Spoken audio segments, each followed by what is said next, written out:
Çfarë ka mbet? Ka mbet përgjegjësia jonë për Allahut Azza wa Jall. Llogaria që do të japim për Allahut te bareka o taala, për atë që ka kaluar dhe për atë që na ka mbetur. Prandaj ne në këtë situatë, në këto rrethana, përballë këtij realiteti duhet ta kujtojmë gjithmonë një fjalë që disa herë ndoshta kemi përmend, një shembull që ndoshta disa herë kemi prezantuar, por mendoj se është shumë ilustrativ dhe shumë i rëndësishëm për këto momente dhe çaste të fundit para se të futemi në muajin Ramazan.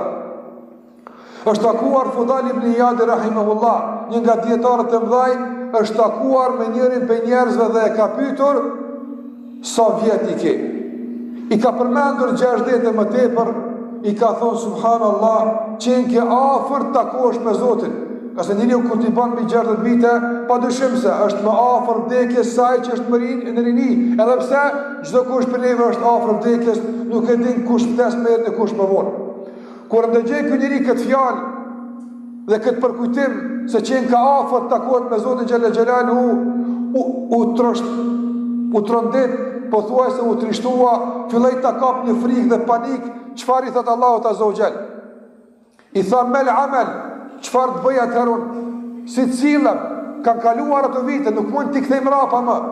Kanë kaluar ato Ramazana, kanë kaluar ato ditë, kanë kaluar natë mëdha të Ramazanit, ka shkuar nota e Kadrit.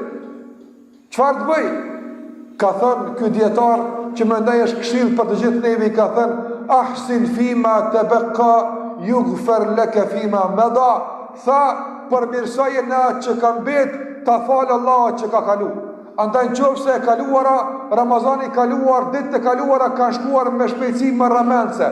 Kanë kalu me një shpejtësi pothuajse është një ditë, dhe në tëra që ka kaluar ne kemi vreti për veten tonë. Është dashur të jemi më të mirë, më të devotshëm, më tepër të përkushtuar ndaj Allahut Azza wa Jall.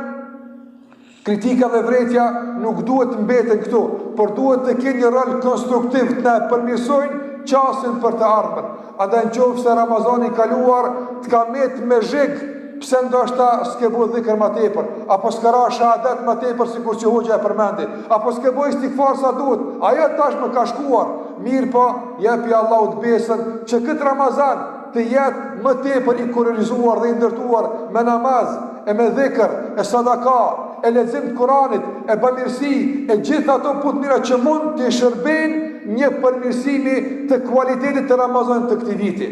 Prandaj Allahu xhalla xhelalu po na sjell përsëri një shans, po na përsëri një mundësi, dhe kjo është begati e madhe që Allahu te bareka o teala po na mundson që edhe një herë të provojmë të jemi pjesë e një gare ndërkombëtare.